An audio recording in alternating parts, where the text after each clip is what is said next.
Hello and welcome to Switzer TV. I'm Peter Switzer. And today we're looking at week 2 of reporting season, CBA, Transurban, Telstra and AMP. Paul, CBA. Yeah, let's start with the biggest bank and the biggest company still in Australia, Commonwealth Bank. NPAT down 11.3% to $7.3 billion. That was a little bit below market consensus, and one of the reasons the stock came off afterwards. I think the point to note there, Peter, a materially weaker second half. So the second half only $2.9 billion versus $4.4 billion in the first half. That's a big difference. Let's blame coronavirus on that. Yeah, look, it's not only coronavirus. Obviously, the provision of $1.5 billion for COVID-19, some customer remediation costs, but really they haven't done a lot on expenses. And over the course of the year, they had a little growth in income, but expenses still went up faster. And I still think there's work for the bank to do more on the expense side. Look, the highlights, obviously good volume growth. That's been one of the standouts for Commonwealth Bank. Home loans up 1.3 times faster than the system. $25 billion or more increase in customer deposits. So that a huge boom in customer deposits. Big four banks are popular during recessions, aren't they? They sure are. The final dividend, 98 cents fully franked. That was better than expected. This is under the new APRA guidelines. We tipped 80 cents, but still down from $2.31. And I suppose the other thing that came out of the result is that they're in a super strong capital position. A CET1 ratio of 11.6%.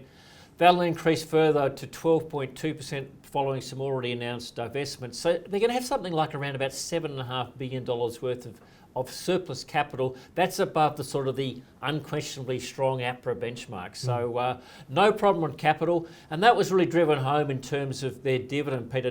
They couldn't pay any more than 98 cents. That was 49.95% of what they could pay out. Yeah. But because APRA has put a cap on. APRA has put a cap on for this year, but APRA's also been saying if you're thinking about paying a dividend, have a look at things like your dividend reinvestment plan. Look at perhaps the discounts that you might give to shareholders encourage them to take it up, so that your banks don't have to pay out the cash.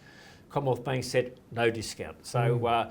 Look, super strong capital position, but CBA is trading at a huge premium to its competitors, and I think that's really why it came down after the result, Peter. Because look, it was a good report, but when you're at such a premium, you've got to do a little bit more, and I don't think we really saw it on the sort of cost side. Buy, sell, or hold, Paul? Look, a hold, core portfolio stock.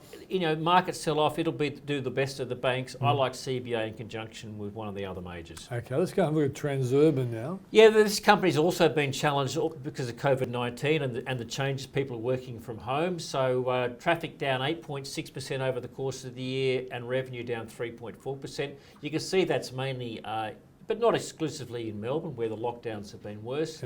EBITDA down 6.4% and a statutory loss for Transurban, which is people don't really worry about that too much. On the project side, I think some of the gloss have come off here in terms of their ability to execute. The Westgate Tunnel's obviously having some issues, been delayed by a year.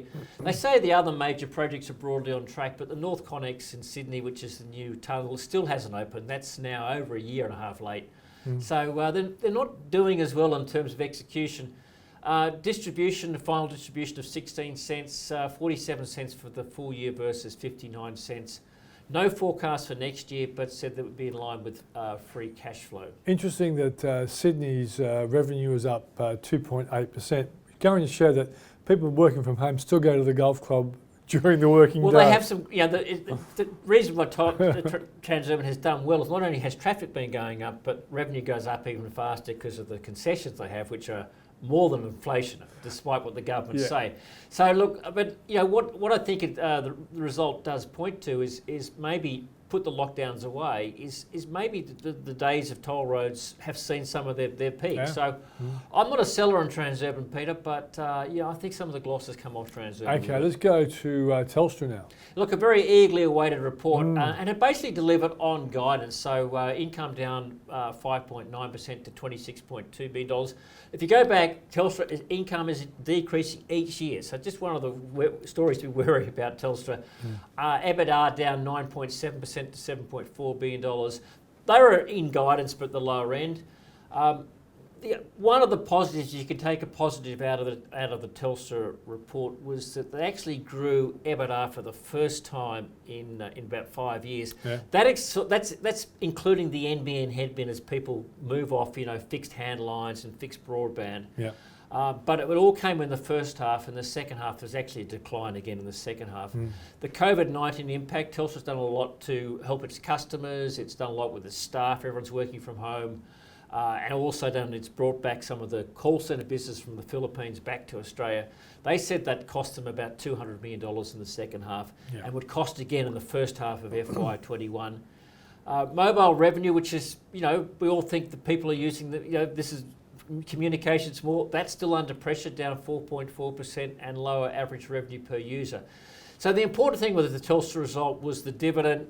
They did maintain it at 16 cents, but it is pressured, and some of the analysts after the result revised their forecast. I think they'll probably still be able to do 16 cents, Peter, next year, but certainly market expectations are down and it's going to get harder.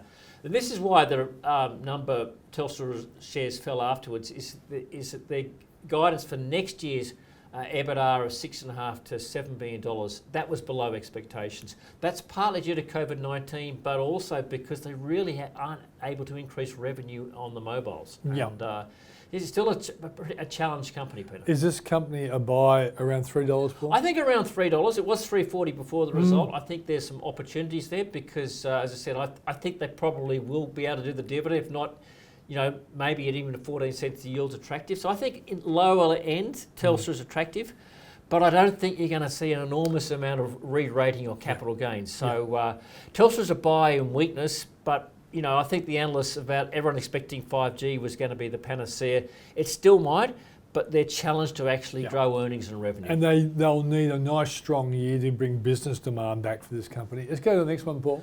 Look, another challenged company was AMP, look, underlying profit here was down 42%. I don't think there's any surprise about that. What was perhaps unexpected was the capital return of $544 million.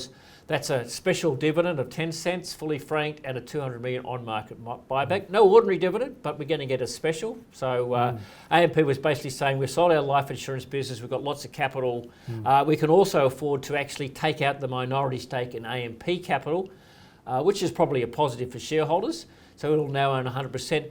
I mean, AMP is the best part of the business, really. It's the best part of the business. Look, it's still, I won't say it's a basket case, Peter, but look, they've still got their challenges, and I don't yet think management has proved they're really on top of it.